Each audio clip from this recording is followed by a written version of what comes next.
up, Internet? Are you going to lie there, swallow the blood in your mouth, or are you going to stand up and spill theirs? My name is Matthew Kroll. And I'm Shahir Dowd. This is War. Woo. Well, that signals that this is the only podcast about movies. And Shahir, well, first of all, welcome back. Oh my God, I'm in this. I was waiting for your intro where you do we're recording this in a slightly different way. No, there's no preamble at all for this now. Well, we are recording in a slightly different way, which is that I'm in the room with you. Well, yes, now we're getting back to the way things were. And, speaking of the way things were, Shahir, some people, and now even including me, might not know how we normally do things. Maybe they only picked us up at Batman v Superman when you're halfway across the fucking world. How does this whole only movie podcast work? Well, let me take you back in time. Matt and I was sitting around trying to find podcasts about movies, and we scoured the internet. I mean, we literally looked for a good 1 minute, and we couldn't find anything. Just on Bing. Just on Bing. And it's not a reflection of our searchability. We used Boolean queries and everything. I used Wolfram Alpha, actually. Ooh, wow. But we are two filmmakers. We work in New York City in film and television. We make music videos, short films, TV shows, all sorts of stuff. You can look us up on our own unique website. Yeah, go look up our resumes. Yeah, if you're into that. If you're disagreeing, I was like, who the fuck do these people think they are? Douchebags. And we like to do a solid 1 hour discussion on movies. Now, yes. Sometimes from an academic point of view. I don't know if I pointed out this to you, but I went to film school. Yeah. No, I'm just saying. I went. Yes, but maybe if this is the first time, maybe they don't know you dropped that like 9 times an episode. Every single time. Just so you know, Shahir, I went to film school too. Did you go to film school? I did. You don't say it like a douchebag who goes to film school. Yeah. Yeah. You noticed that, did you? Yeah, I did notice that. I thought that was the prerequisite for entrance. Oh, like once you graduate, they're like, you have to say you went to film school. You have to mention it, or else no one will actually take your criticism Every job seriously. application. Like every time I go into Starbucks, everybody there has been to film school. Anyway, not insulting Starbucks. How we do things, again, 1 hour solid discussion. We like to bring in guests every now and again. We like to yell at each other a little bit. If you're into that, please join us and write into us. Yes. On our, if you have any comments about our reviews, you can hit us up at onlymoviepodcast@gmail.com or on Twitter at onlymoviepod. We also have a Facebook page, which now I've given the keys to Matt. That is right. I now rule that digital space, and it will fill it with the most awful Photoshop jobs of promotional material you've ever seen. But Shahir, actually, I was looking at the iTunes page for the only podcast about movies. You know what I love about our iTunes page right now is we only have 5-star reviews. That's right, but we only have 11 reviews, 8 reviews, 8 customer reviews. And I want to read one today because we haven't been reading them, and I feel like if you go through the trouble to leave us a review, we should do it. This one says, it's titled Lots of Swearing, Not Nearly Enough Nudity by Mike Appy, and he just said, nice job, guys. So thanks, Mike. I appreciate that. We both know Mike. Mike's a good dude who moved out to L.A. He's gonna be a star. Hope he's doing well out there. If you've garnered anything from what we've just said in the last 5 minutes, please love us. Right. No, thanks, Mike. I remember when he asked when I told him we were doing a movie podcast. He was like, "There's no way I'm going to listen to you douchebags." He came back 3 days later and said, I listened to 6 hours of you guys talking. Oh, but it was a Star Wars episodes, right? It was the Star Wars. But the gateway drug. The gateway drug, yeah. If you want to go back in time, we reviewed every single Star Wars movies minus the animated features and the Christmas special. Give it time. We'll probably come back to this. And I hated that so much, but I'm glad we did it because a lot of people tuned in because of that. You're welcome, Shahir. But today we're not talking about anything having to do with a galaxy far, far away. Today we are talking about the revolution of cinema that is Hardcore Henry. I kind of feel like this was a galaxy far, far away because I think in Russia, movie make you. Yeah, movie make you, and life doesn't mean as much. Nope. Because have you watched the behind, before we even get into the movie, have you watched the behind the scenes for this movie? No, but I am dying to. Oh my God. It's literally like they just strapped these GoPro cameras to the director's head. The director, sometimes it was a stunt. There's a couple different stunt people. A couple of different people. And then they would just let them run. So there's a scene in this film that's kind of amazing where they run over a very tall bridge, and they really did it. Yeah, no, I know, and we'll talk about the stunts in a little bit at great length. But if, in case you haven't seen the trailer for Hardcore Henry, what this is it's the first film, the first feature-length major release of a film, I believe, that's shot all in the first person, a la a first-person shooter video game or anything. You're familiar with the perspective, yeah, but that's not true. Actually. No, what was the first one? There's a movie called Lady in the Lake, which they actually have a poster of in this movie, which was the first POV movie. It's a terrible movie about a murder mystery. I saw it in film school. Okay, yeah, there you go. Knew that was coming. No, but also I think I would say Gaspar Noé's film Into the Void is a first-person movie. Is it? I'm trying to remember. I could have sworn I saw that. It's but this is more directly first-person in the way that younger people, listen, I'm sounding so old right now, but people who played video games would kind of think of it. But it's not the first time this has ever been done. The last time I remember seeing this in any try was the very mediocre Doom adaptation. They had that little moment. They had the moment when he took, and at least it was a narrative moment in Doom, in the Dwayne the Rock Johnson vehicle Doom. Where also, Carl Urban. I know. They murdered. They murdered that fucking movie because all they had to do was make it about hell. Like Doom is about demons being like a portal opens on a space station on Mars and demons from hell come out. Yeah, it's a little convoluted, but that's what Doom is, and instead they made it like a virus, whatever. Yeah. They had that moment where he pumps himself full of the, I forget what the power-up in the game is called, but it was the same sort of thing. Yeah. So, like, he picked up the power-up like he did in the game, and then we got first person. So I liked that it had a narrative motivation to it, but that movie was god-awful. So it's funny, that movie was 15, 18 years ago. I don't know, yeah. And I haven't seen anything since. Maybe I didn't go to enough film school. But yeah, Shahir, just general, before we get into sort of, not that spoilers even kind of matter in this film, because it's more like, oh, what stunts did they do? Yeah. What did you think generally of it, just generally speaking? Well, I'm probably take a little side note to my experience of going to see the movie, which was that the first time I went to go see the movie, which was just a couple of nights ago, I turned up at the theater. I went to a late screening. I turned up there. It took me a little while to get out to the movie theater. And they'd canceled the movie because they were like, well, you would be the only person who's buying a ticket to this movie. Wow. And we're trying to put on, and we thought we'd put on more screenings of The Jungle Book. So that was my first night. So I kind of got a little bit annoyed about that. Then the second night, I finally got in there. And I don't know about you, but and I was hoping this wasn't going to happen because it definitely didn't happen in that movie Into the Void, for example. But slowly as this movie went on, I got a major headache. Really? Yeah, it actually, and I started feeling nauseous halfway through. Oh, I'm sorry to hear that. And you know, like I've been to again, Gaspar Noé's Into the Void, even his film Irreversible, which has that sort of floaty, drifty thing and epileptic seizure-inducing flashing lights, didn't do anything for me like that. But this film, as it wore on, kind of like made me feel a little sick. Huh. It wasn't enough. And here's the interesting thing that happened was then as soon as I walked out of the movie, there was an older woman standing outside the theater, and she saw I'd just come out of Hardcore Henry, and she looked up at me and she was like, "Was that any good?" And I just because I had a headache and I was kind of feeling sick, I was like, "No, don't go see it."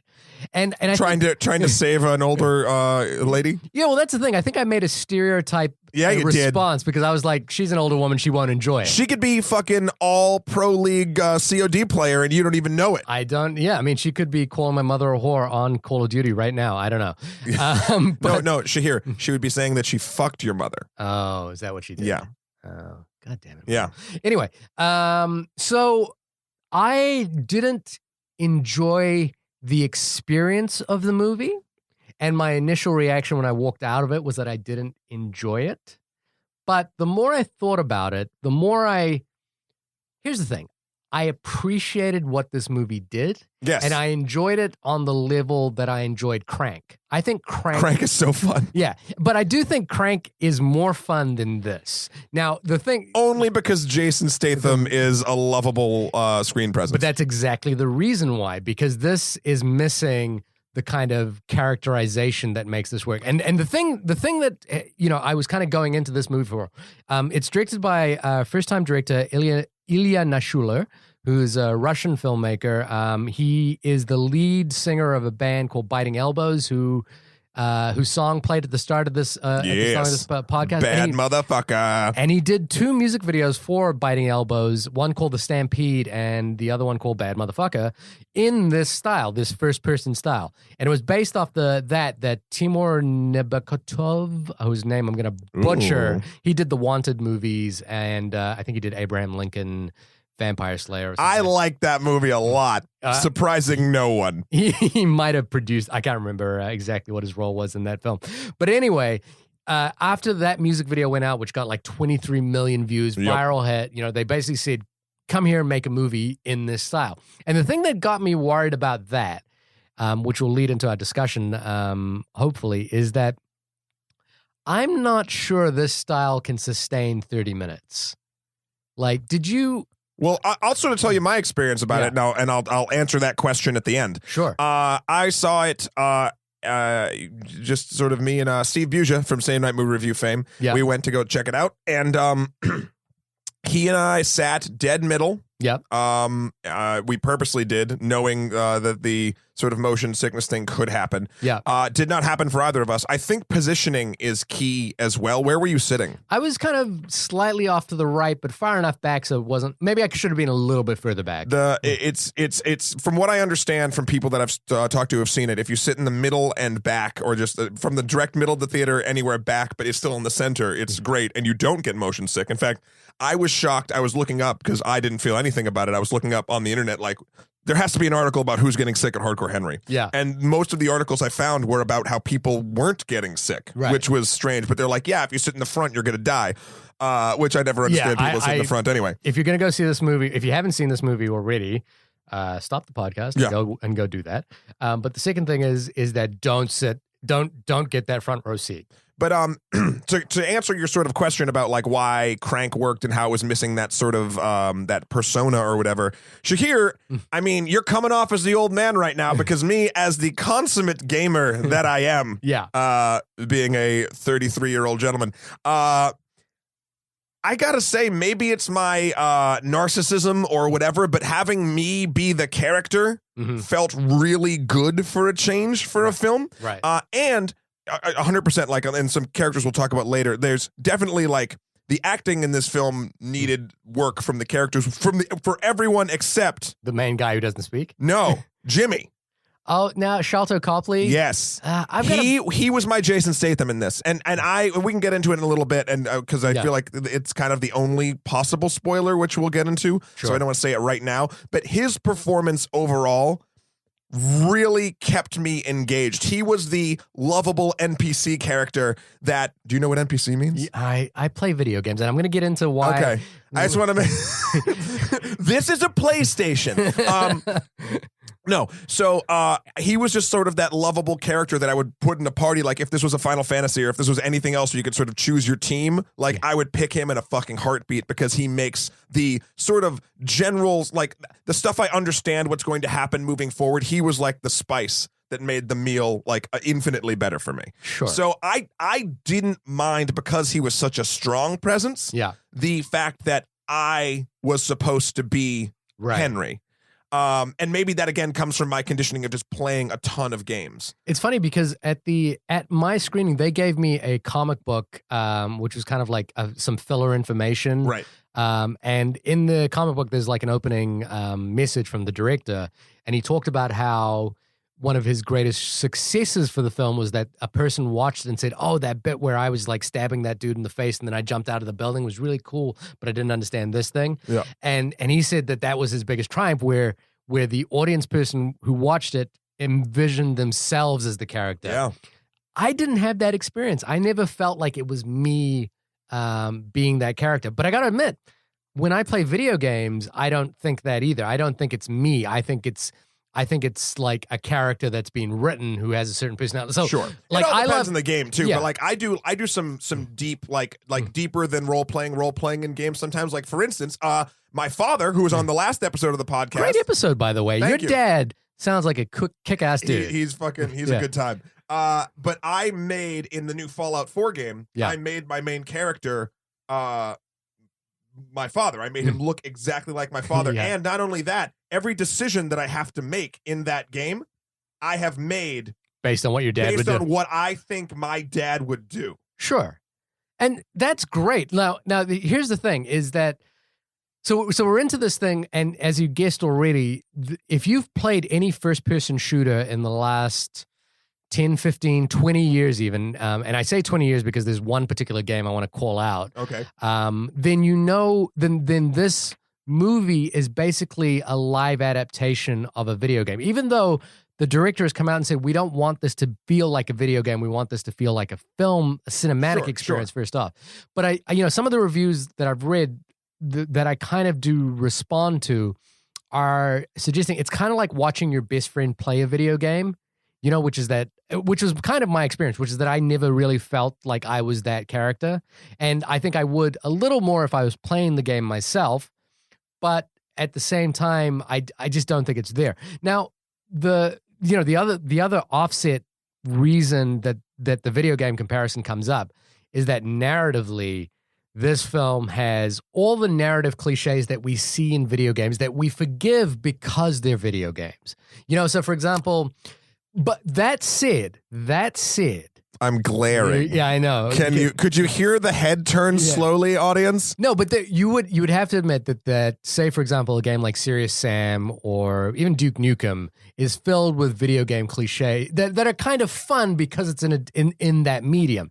But once you let's change it to stereotypical video game cliches, because there are, especially, we're kind of going through a little bit of a renaissance, even though people are kicking and screaming trying to drag us back. Well, that's the thing. So when that first night when I couldn't get into the movie, right, what I did was I went home, and it's been sitting on my laptop for like about a month, and I haven't done it yet, but I decided to play Firewatch. Oh, great game from what I understand. Great. Firewatch is fantastic, and Firewatch has this kind of maturity and elevated storytelling, which is closer to what I'm used to in cinema. You should also play The Witness.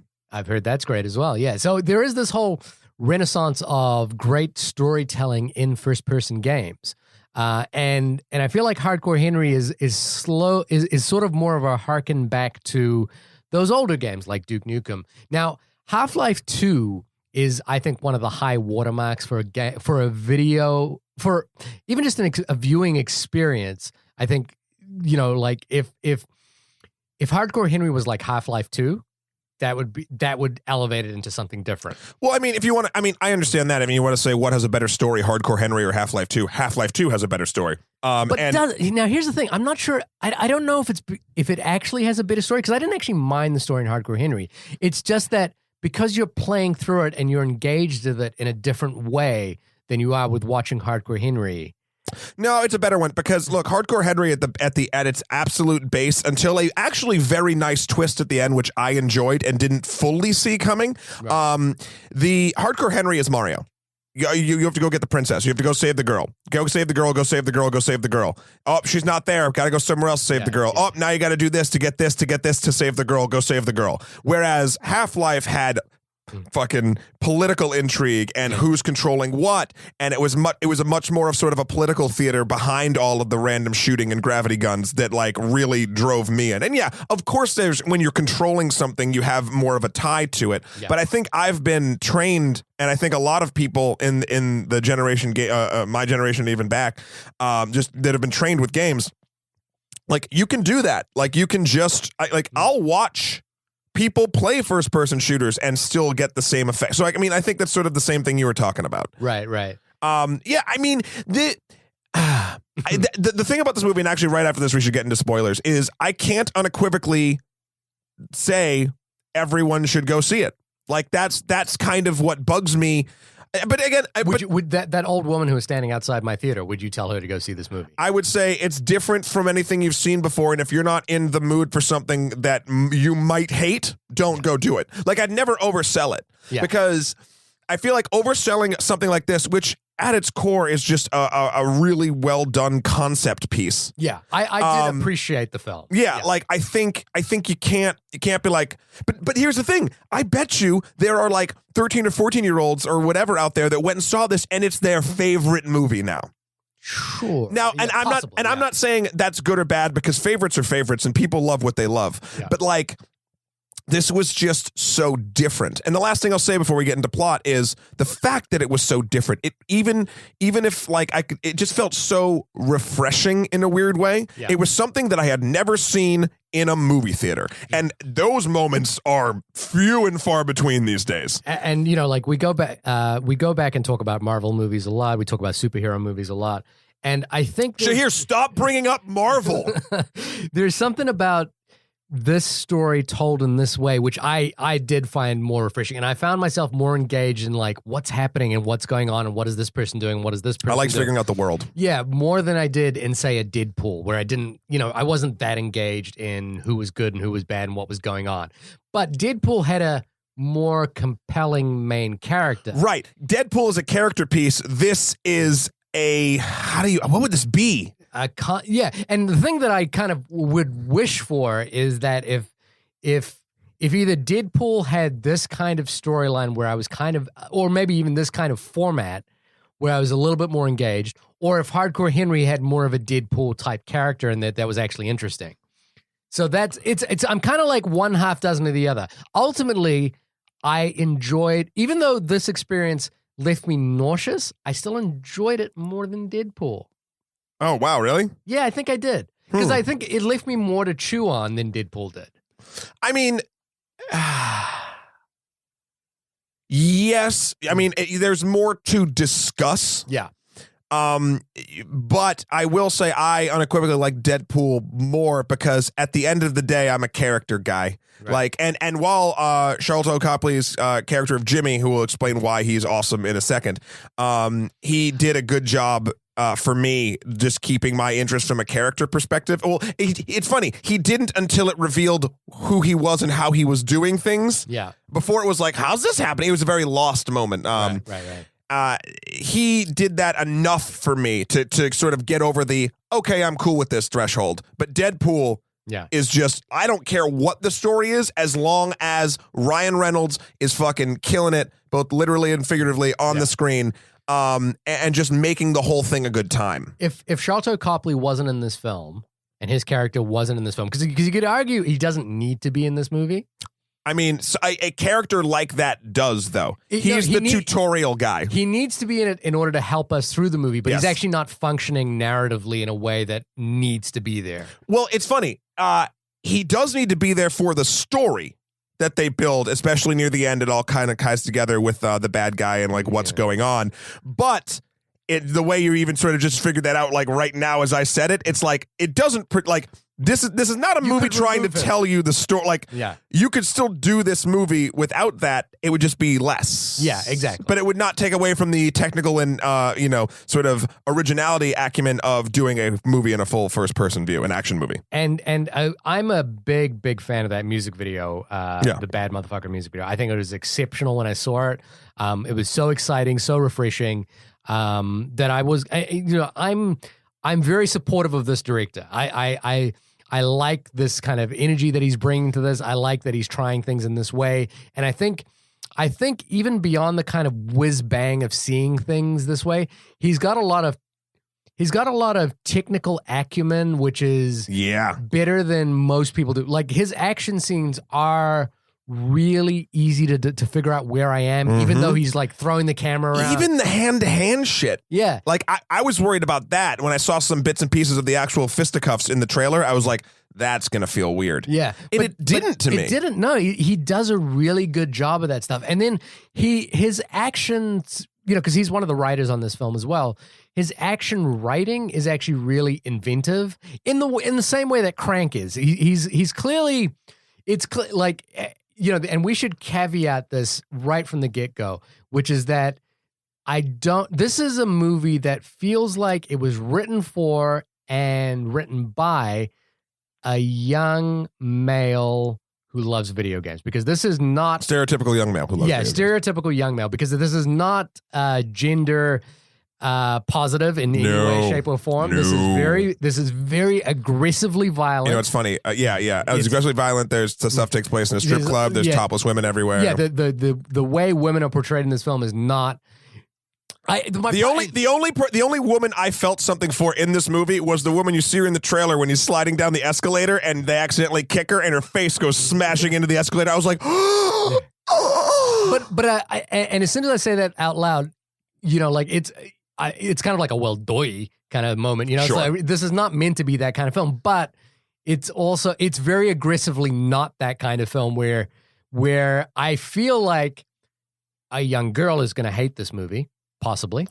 I mean, one that's not into sort of a gamer-esque culture. That would, possibly. Yeah. And I wouldn't recommend my wife see this movie. I don't think she'll enjoy it. Yeah, Robin didn't want to see. Well, she thought she'd get motion sick, but yeah. But that said, I enjoyed Crank in the same way, and I think Crank is a similar young male kind of movie. Yeah. And there's something about like doing that with gusto, which I do appreciate. You know, like I think there is something about like just throwing balls to the wind and just going for it. Wow, balls to the wind. Yeah, I know. It'll probably get kind of cold if you did that. Yeah. But I'm just saying, shrinkage is fine. Don't judge me.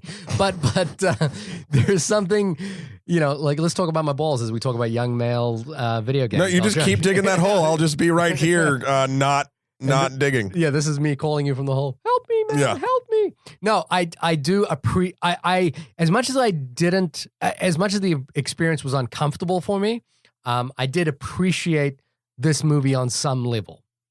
You are a fan of innovation. Yeah.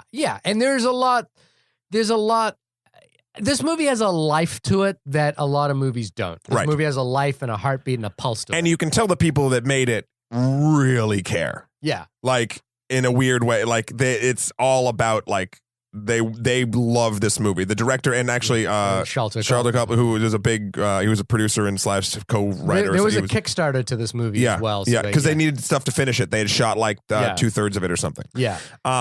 Anyway, so beyond this point, I think it's safe to say we're going to get into spoilers. Again, not that too much can get spoiled, but it did some interesting things too. A lot of times in this movie, well, maybe like 1 or 2 times, but like right when I was at the point, and this is probably just very good storytelling in a way, right when I was at the point where I'm like, all right, I'm over this. I've figured it out. Like, who gives a shit? Yeah. Something would happen. And I got really interested again. But basically, the story, without going through beat by beat, Henry, the first-person character that we inhabit as the audience, wakes up in his wife's lab, and he's sort of some kind of cyborg for some reason. And she's fixing him up and whatever, and that's sort of why he can do all these indestructible, cool things we see, or we can do when we're in this movie. And then all of a sudden, right as they're sort of getting through in typical video game fashion, when the good guy wakes up somewhere and all of a sudden, boom, bad guy blows up the door. And Aiken, the bad guy who, oh my God, he was fucking awful. Yeah, the actor there is not good. And it sucked because, like, you really want, a lot of times these movies, they're only as good as their villains. Again, luckily, we had the character of Jimmy, who we'll discuss in a second, to take us through.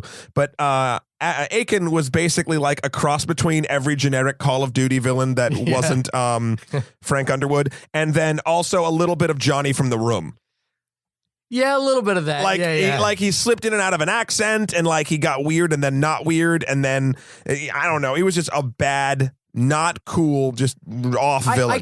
I kind of liked the notion that Aiken had these powers that we didn't understand. I was kind of like, yes, he was kind of psychic. He would telekinetic. He could move things or stop people with his brain. And it was weird because the comic book that I mentioned earlier that they gave you as a companion piece was basically Aiken's backstory. Okay, which explains exactly how he got his powers, and it was weird because the first line of the comic book is Chernobyl before the nuclear fallout, and I was like, okay, I get it, I understand. I didn't need to read the rest of the comic. I get it. I get what Aiken's the deal is. But he breaks in and beats the shit out of Henry, and him and the girl escape. But they like to take a pod out. They're actually in the sky, and that was really cool. They like shoot out of a pod, and then they hit the highway, and then Aiken's guys come and get him and take the princess away from our hero, Henry. And then shortly after, Henry is saved. We are saved by Jimmy, played by Charlton Copley. And the interesting thing about Jimmy is he's sort of like the tutorial character who's like, oh, you can't talk? Oh, your voice modulation's not installed, so that makes sense why the character can't talk. He's like, well, at least you're not deaf. And he kind of helps him through stuff. He's like, you have to do this. You're going to live for a while, but you need this power battery because you weren't built to last that long, so you have to go kill this other cyborg to get it. And then to do that, then afterward, we can find out where your girl is and then go get her. Like there's, it's a video game. It's a video game plot. Video game logic and time. So level 1 is getting that power supply, but through that, Jimmy dies somewhere along the way, and very suddenly in the car the first time. And I was like, oh fuck. And when it happened, I was like, damn, if that's Sharlto Copley's only fucking time of this movie is 10 minutes, I was like, Now, I got to be honest with you. I know you kind of enjoyed Sharlto Copley, and I liked his character. I like this Jimmy thing. And there's a moment later in the movie where they do Frank Sinatra's Under My Skin. Yeah, and we'll explain why in a second. Yeah, which I thought was transcendent. I thought it was just a very clever idea. But Sharlto Copley left a bad taste in my mouth in Spike Lee's Old Boy, and I haven't quite been able to shake it ever since. Well, that's not his fault. He's so bad in that movie. I haven't seen it. I refuse to see it. Why would you even see that? I was curious. I was like, because I like Spike Lee. I don't think there's any reason to remake that movie, but I like Spike Lee a lot. So I was like, I want to see. Maybe he's got an interesting take on it. Turns out he doesn't. And in fact, the villain. I mean, I like cheeseburgers, Shahir, but I'm not going to make them in a microwave. Like what? Like why? We already have the perfect movie for that story called Old Boy. Hey, I didn't pay to see it in the theater. It was on Netflix, and I was bored, and I was like, oh, let me just check this out. And the thing is that he was doing the thing that he does in this movie, which is accents. And he has this horrible, whiny accent in Old Boy. And as soon as he turned up in this movie, the first thing, because he's South African, he was in District 9 where he had his natural voice, and so every time he does an accent, it's so affected to me. It's such an affectation that it doesn't quite work. And as soon as he started doing that in this movie, I was like, ugh, I like it. I'm not buying this. I like the way you sound, sir. And I keep thinking, oh boy, is this Sharlto Copley's bit? He's the guy who does accents badly. I don't think he does them badly. I think he does them differently, and that's the weirdest part. Because look, a bad accent is a bad accent. I'm from New England, and if I have to watch one more fucking Boston crime movie where they can't get any of the fucking accents right, but listen. But Sharlto Copley was great in District 9. I loved him in District 9. Sure, yeah. But what I'm saying is, I think his accents that he does in his movies, and he's done them without. He was a great fucking Mad Murdock in A-Team. Oh. Yeah, he was great. Every time I watch that movie, it's funny. He's a surprise greatness because I always forget how much I love him in that movie until I watch it. And there's moments where you're like, that it feels fresh every time. Like I guess it's just good enough where you're like, that's fucking awesome, but not good enough to stick in your brain. So it's that perfect moment. It's so funny. That movie is so forgettable to me that I forgot I'd seen it until you mentioned it. I actually I respect that movie. I like the director of that movie a lot. I was shocked how much I enjoyed it. Anyway, I think there's a difference between a bad accent and putting your own spin that makes it interesting. Yeah. In an accent. Whether or not that's a choice of his or not, I just find, or it's a choice of mine. Yeah. I find him and all of his accents endearing and sort of character building in a weird way. Like, I just like it. But then as the movie goes on and we realize what Sharlto Copley's Jimmy's character is, I kind of enjoyed him more. Gotcha. So let's break that down because I feel like I've been like, we're going to talk about that later about 9 times. Look, I'm going to let you. Okay, you break it down first, then I'll explain why it started working for me slowly. Sure. Basically, you find out throughout this entire action adventure that you, as Henry, go on. Each time, like Jimmy got shot in the car, and you're like, oh fuck, and then you're left alone. But then he gets a phone call from Jimmy saying, meet me here, and then he goes, and it's like a different Jimmy. Yeah. And then you're like, what the hell? And then that Jimmy dies, and then like you're like, what the hell? And you keep meeting new versions of Jimmy, like a coked out one in a strip club, an old British general, just a ton of different sort of characters of this guy, a hippie. Yeah. And then later on through the movie, when you finally get to the end, and or not, kind of near the end before the final action sequence, you get to Jimmy's headquarters, and Jimmy himself is actually a paraplegic guy that was working for the bad guy, trying to develop soldiers, like super soldiers, and he paralyzed him. Now he has to live in this chair, but he has this sort of virtual reality headset thing that he can basically put himself in bodies he built about himself, like avatars. He could avatar himself. And the scene that Shahir's talking about, he sings, I've got you under my skin. He's like basically saying a line from each of his avatars that's left, and then like he turns them off, and like he'd only inhabit one at a time, so then like another one comes through and he was a punk one. Yeah, that was really cool. So that, to me, when that happened, I was like, that's cool as shit. Yeah, Like I really like that scene. I think that's a great scene. but even so, like that concept I wasn't expecting. Yeah. When he kept dying, I thought he was just like a helpful AI or like something else. I didn't think the whole virtual reality avatar route, which I should, because that's, virtual reality is all actually here. It's here. Oh my God, the Oculus. And that's it's a cool video game reveal. Yes. Well. That's a cool little turn, and I like that. And then I like how and they did some really fun things with him turning on and off the avatars to like do different things. Like he had the general bent over his body when they were escaping their compounds being raided. Wasn't that such a Metal Gear Solid kind of moment where it was like, you've got to get this guy out and he's got an avatar and you can turn that avatar on at any moment. And Not really Metal Gear. I kind of saw it as a Metal Gear moment where like you would have to drag a body to one area and then go back and do something and then drag a body to... Yes.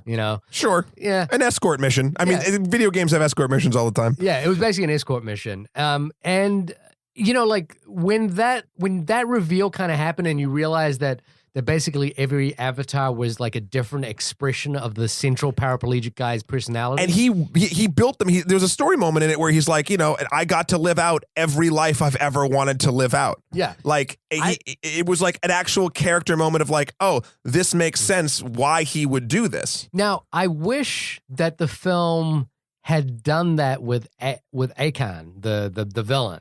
Like, he was cookie cutter. He was cookie cutter. And unfortunately, that made the end of it, the end of the film just kind of happen in front of me. I wasn't really engaged in the turns that happened around that. Whereas when we revealed who Jimmy was. That was the best part. I was like, oh, okay, cool, I'm in this.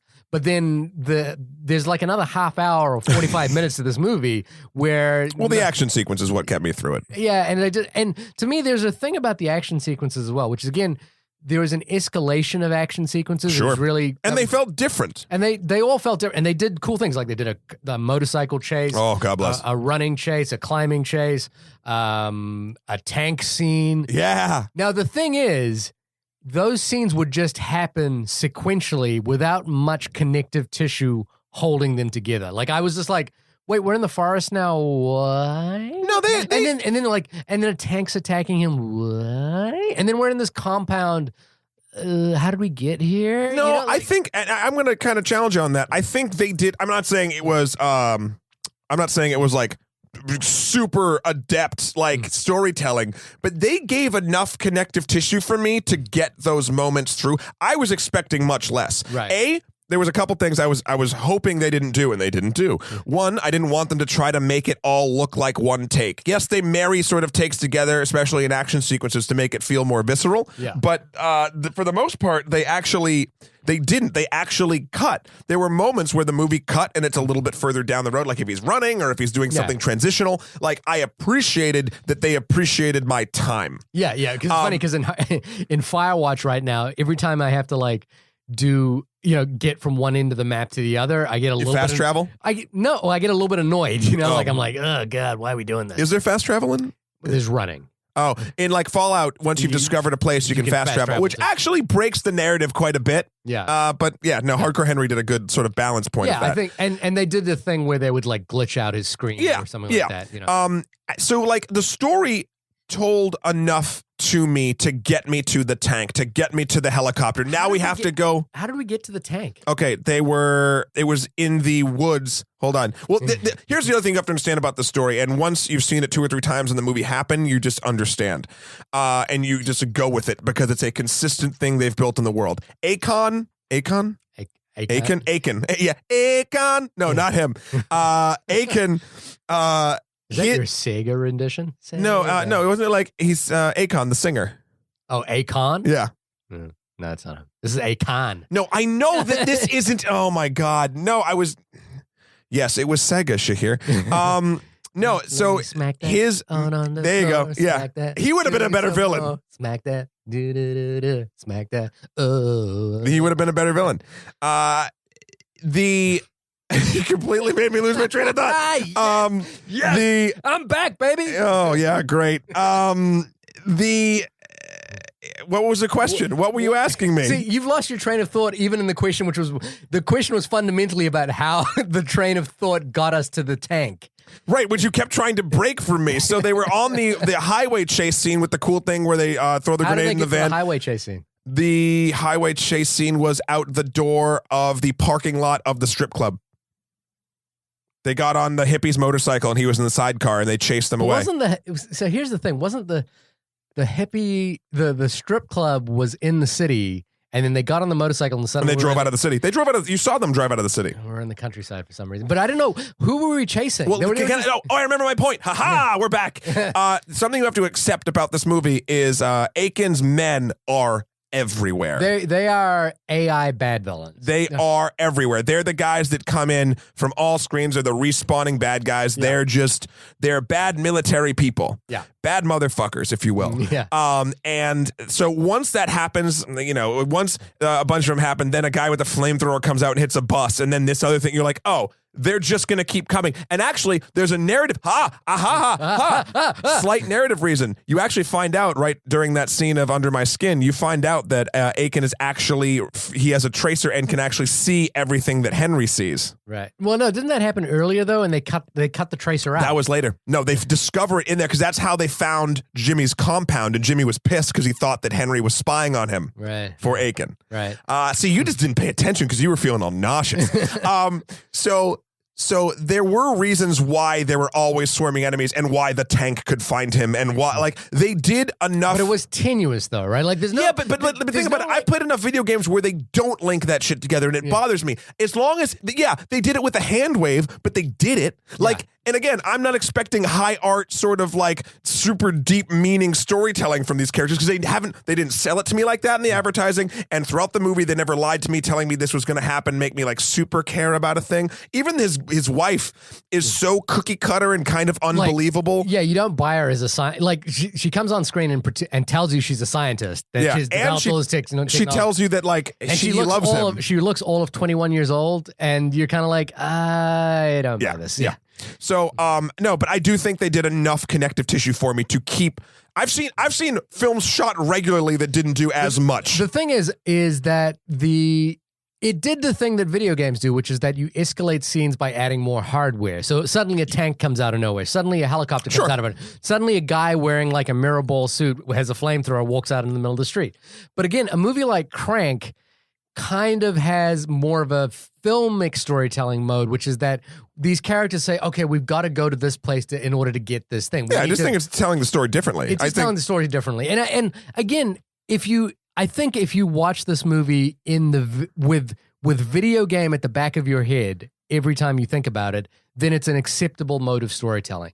The older woman who I told not to watch this movie, I think, who maybe doesn't have that frame of reference, will just be like, what the fuck? What just happened? How did this happen? I will tell you, a lot of people probably got I got super, even a little bit queasy, and this never happens to me, in the opening credits, which isn't even in your first person perspective yet, but it's that slow-mo red violence stuff. When the knife went in the dude's neck. I was like, ooh. Oh. Yeah, and I mean, that. And like I said before, it sets you up for what it is. And if you don't like the first 5 minutes, get the fuck out. And you know what? There's something refreshing about a film that's just that. Like, it's not pandering to everyone. It's that thing, which is that I think it's weird to say, because I feel like in a different filmmaker's hands and with the wrong kind of connotations, you would go, these people are just awful people who made this film.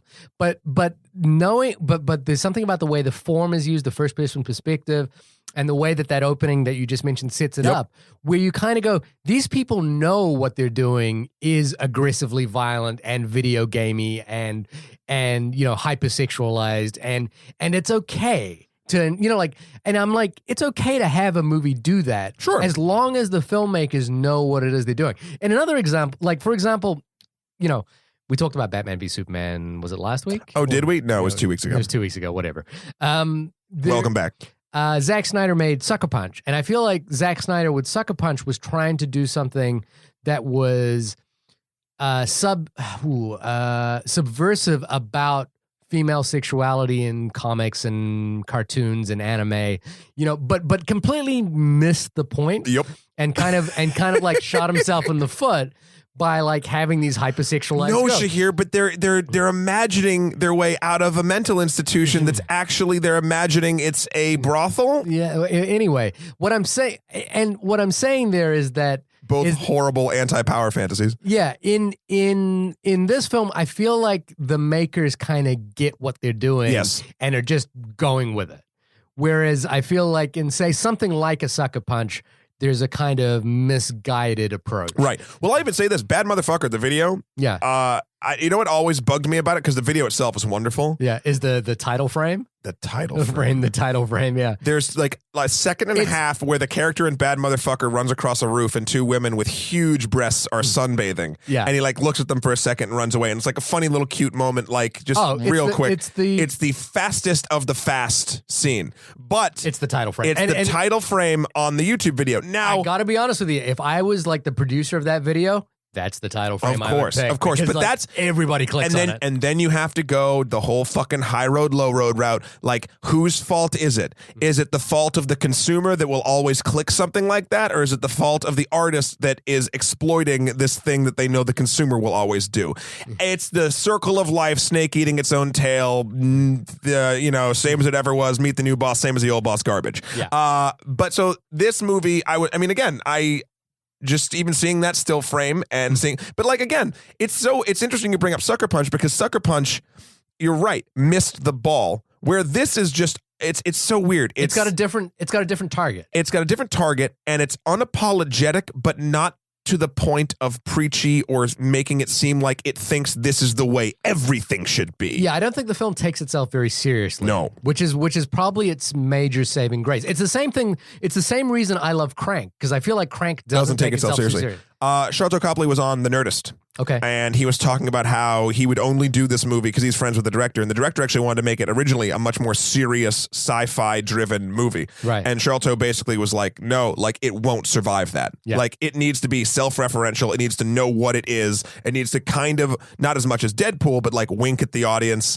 Yeah. Like, or else he's like, or I'm not doing it. And they went back and forth and reworked the script to be sort of what it is. Yeah. And I think it's better for it. I think it's better for it. I think there is room to improve the narrative. Yeah, of course. There's room to improve, but again, this is a first film, and as a first film, I did kind of appreciate it. Not as much as the next first film we're going to talk about on this podcast. Oh, next week, yeah. But I did. It reminded me of when I saw Saw for the first time, the James Wan movie. I saw that late, but I liked it a lot. There was just there's an energy and drive to that first Saw movie. There's an urgency to the filmmaking that I kind of was like, yeah. You know what? Even though there are some problems with this movie, fuck it. There's a like a breaking down of a wall that I kind of appreciate. And I can't believe I'm going to do this, but the secret ingredient to any good art is love. Like they love this movie.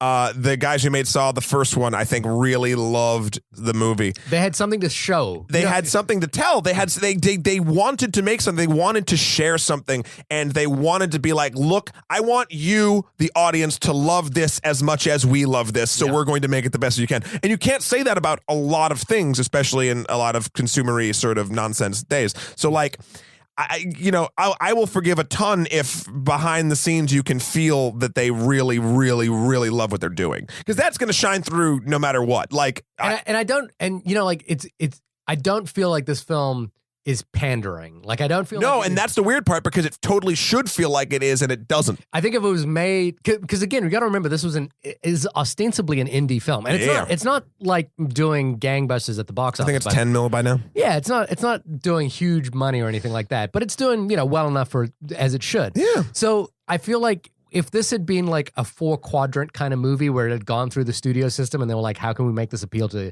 young boys? How can we make it appeal to girls? All that stuff would like kill this movie dead in its track. Yeah. And it would make it a cynical experience. Mm-hmm. And it's not a cynical experience. No. As much as I'm a guy who hates fun, I think this is a fun movie. Wow. But you don't hate the movie. But I didn't, for me personally, just because of the nauseous motion sickness thing, I kind of didn't enjoy my experience. And like I have a question mark around whether that first person thing can sustain 90 minutes. Like if this film was 45 minutes, I think it would be a amazing experience. I didn't look at my watch once. Like, I really didn't. And I was worried that I would. Because, again, anything when you do something different like this, you're going to question, like, oh, fuck. When we were talking about doing, what's the other one we did? The third one, the internet movie with the Kung Fury. Wow. Or I was going to make you go see that Matthew Barney movie that was 5.5 hours long. Yeah. Thanks for not doing that.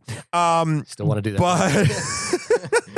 But like, that is a style, for instance, that I don't know if I could watch that for an hour and a half. It's great for a half hour. Yeah. This, I didn't know if I would be able to watch for an hour and a half, and I totally could. Now, then begs the question, could I watch other movies in this style? No, that's the thing. I hope that Ilya Naishuller is done with this. Like, I hope this is not a revolution. This is a successful experiment. Yeah, I hope that he is going to move on and do something else. Now he's also a musician, so maybe this was it for him. This was like, music in this movie was really good too. The stuff that he made for it, and the score, the soundtrack as well. They had great sounds. It was cool in that video game way. You know, like for me, if you use that reference video game again, it was very cool music. Yeah.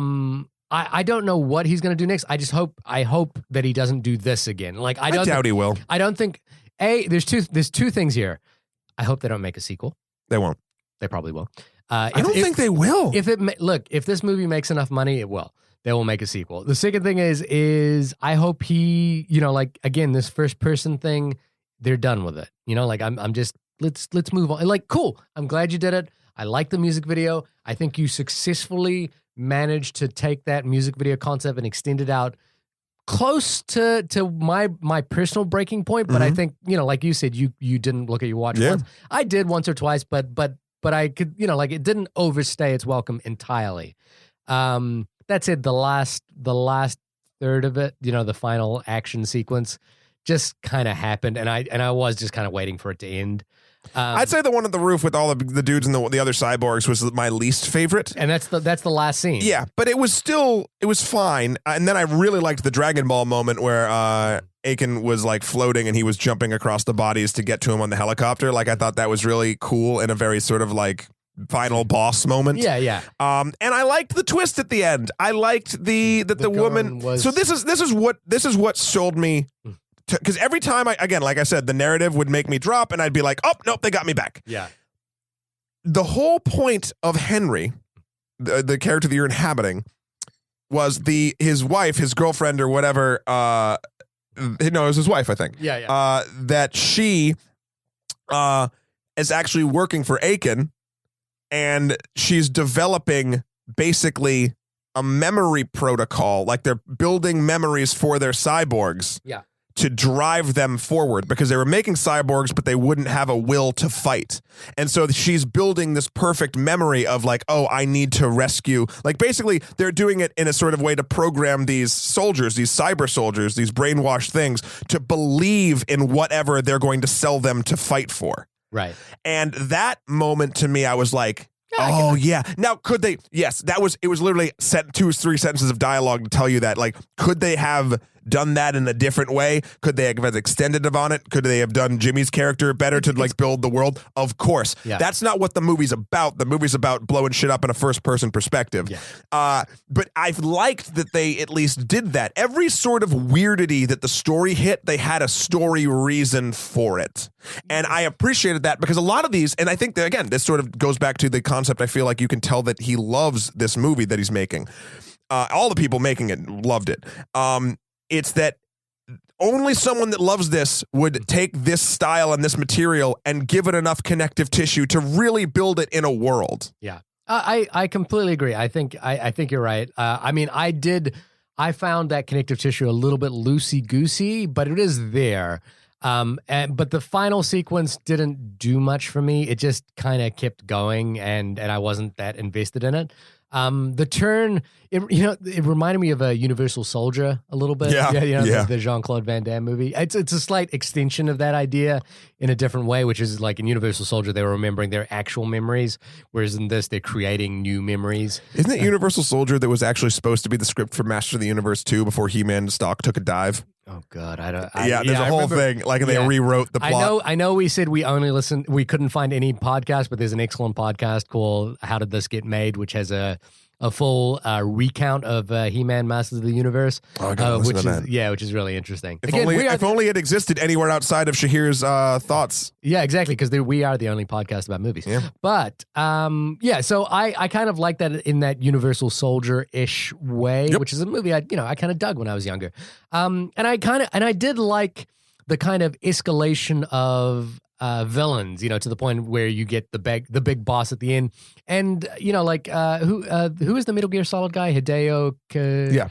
Kojima. It really like Akon felt like a villain from that universe. Like he really. No, I gotta disagree. Like, yes, if you did a cookie cutter, like if it was like a photocopy done 9 times, run through a shitty fax machine, and like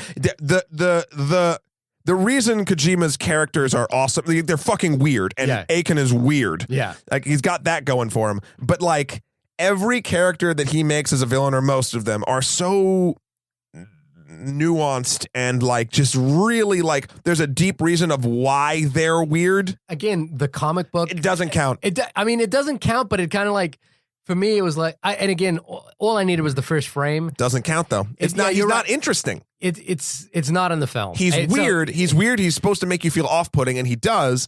So he did that. Yeah. But like, if put him up against, if it was in the film, I think you would probably see it more in that way. Now that I've read that comic book, and I'm kind of like, but like at the same time, like Psycho Mantis from Metal Gear, or even what was it? Any of them from Metal Gear Solid 3, Snake Eater. Yeah. They had such just amazing story, like the Sorrow. Oh, he's so fucking cool. Anyway, sorry. Yeah, they just have great backstories, and throughout all the games, some of them tie together. Revolver Ocelot, like, has been through the entire, whatever. I'll nerd out later. But Akon did not do that for me. I don't think he is a Kojima joint. I think it's someone's bad knockoff Kia version of that. So with that in mind, that last third, I mean, again, must have been a little bit. I mean, I guess other than the reveal for you, was the only reason to hang on to that last third of the movie. Sure. Like for me, that reveal wasn't quite enough to like hang on to this last third. It literally, like, every time I felt I was slipping, it grabbed me back. So right. And then the way it ends was kind of just like, all right, this is the moment we're getting out of here. Yeah, bye. Which is fine. It's fine. It doesn't like, I wasn't expecting a big catharsis for Henry, for me. Yeah. I mean, look, again, for what it is, I enjoyed this movie more than the action movies that we often review on this show. Okay. Because I think there's a kind of, we know what we're doing, we're going to have a good time, you're going to get into this, and here we go. And we're out. It's kind of, doesn't take itself seriously enough for me to dig it. I mean, so now we're kind of getting into sort of final thoughts territory, because we've been talking for about an hour. Yeah. I want to give a little thing. I don't know if you'll agree with this or not, but this is sort of like my final thought / final thing. This movie struck a chord with me the same way that The Revenant did.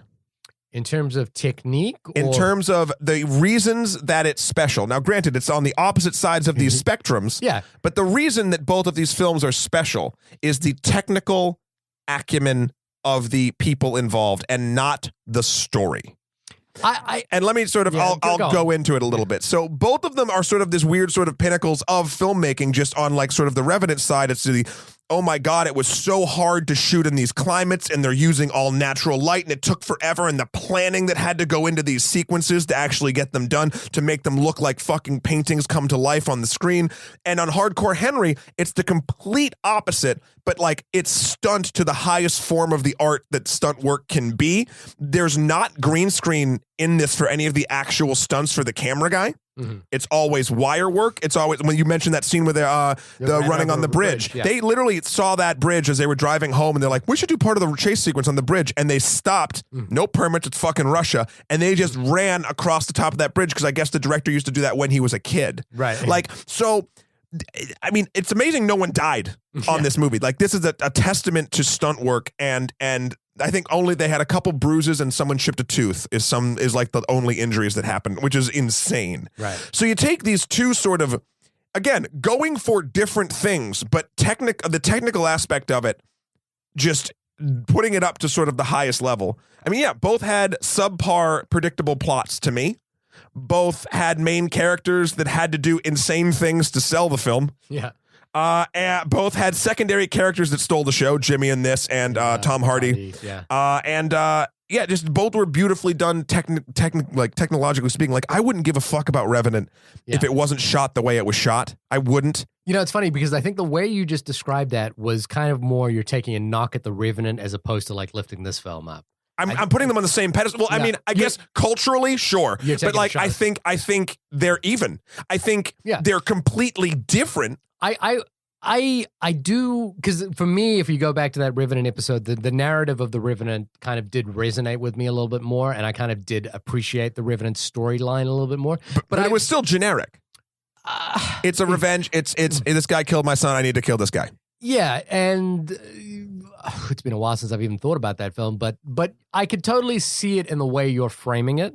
I do think the Revenant storyline does perform better for me. But it does the same thing. Third act is kind of meh. No, I like the third act of the Revenant. Oh, when they get back to the base and he randomly steals the money. Yeah, no, there's one cool moment though in it when he's on the side of the horse. Like, I'll give it that. But we had differing opinions on the end. Differing opinions on the Revenant, and you know what's funny is like the more I've read and talked to people about the Revenant, the more I'm realizing people didn't like that movie that much.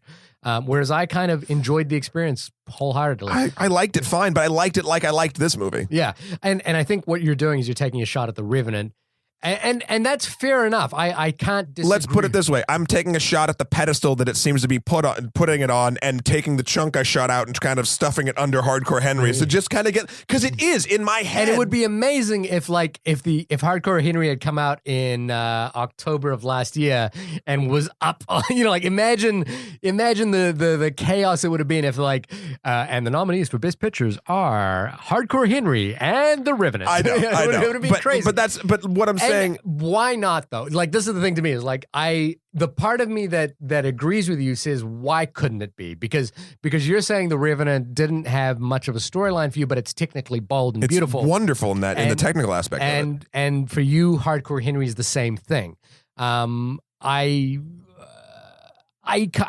agree with the sentiment. It's kind of like, if we're gonna get into my final thought. Yes, your final thought. I did mine. It's the same thing, which is I agree with the sentiment of this film, and I appreciate what it was trying to do, and I'm glad that it doesn't take itself too seriously. I unfortunately, personally, had a little bit of a rough time watching it. Yeah. But I like this director. I like, Sharlto Copley, as soon as he came on the screen, I was like, ugh, and then the memories of Old Boy came back to me. That's your fault. But, well, yeah. No, but then they do explain the accent thing a little bit later on. They do explain the kind of world that character lives in. It came a little bit late in the game for me, but there is a wholly transcendent moment at the end of the film, which I really dug. Mm-hmm. So I still stick by what I said to my imaginary friend, to the Call of Duty champion that you told to not see this movie. That's basically her entire love. Yeah, I still if my wife asked me to watch this movie, I would say no, don't go watch this movie. Not because I think she's an old lady, but I just don't think she would enjoy this movie. Good save. But I appreciate what this movie was, and I think if you are a person that enjoys video games, that grew up playing video games, that enjoys video games, that likes the idea of seeing something cinematically different. Like say if Deadpool, the Avengers, all that stuff is your cinematic staple, I think you will get something out of this movie. Now, my caveat to that is that because if you take away the video game reference, if you just go, this is just a movie, which is what the filmmakers want you to do. They want you to say this is a film, a cinematic experience. Which it is, yeah. It is a hyper-aggressive, hyper-violent, over-sexualized, male, patriarchal film that is difficult to swallow if you are not on that side.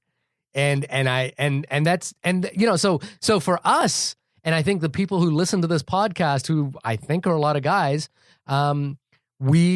ladies, write in so Shahir can eat those words. I would love to eat those words. Well, I'm trying, and good save. Good save too.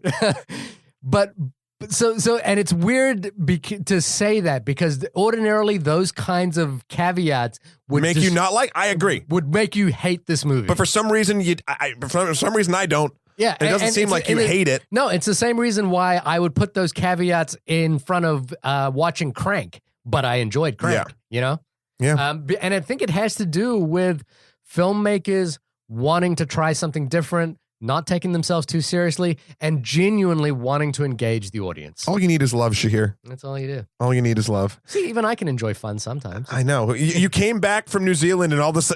Where the fuck's the real Shahir? I was expecting the real Shahir to flip his shit on my Revenant Hardcore Henry mashup. Look, it's Akon meets Eminem with the real Shahir. Please stand up and let me smack that. Well, okay, let's move on. Yeah. Good save. No, only two good saves. I killed my good save. This has been the only podcast about Hardcore Henry. Shahir, well, wonderful to have you back. Where can people find you now that you're stateside? Stateside, you can always see my work and connect to my Twitter, Facebook, Instagram, everything, all from one convenient place, shahirdaud.com. That's www.shahirdaud.com. That's SHAHIRDAUD. We have a long gestating project about robots as a follow-up music video to Nigel Stanford's Cymatics, which some of you may have seen. It had 10 million views, so maybe. Self-promotion, Shahir. Engage. So look out for that music video coming soon. Yeah, all right. And you can find me at Matthew Kroll, MATTHEWKROL.com, or Emperor MSK on Twitter, or Skeletor, the number 4, PREZ on the Instagram. Got some good things from Medieval Times last night.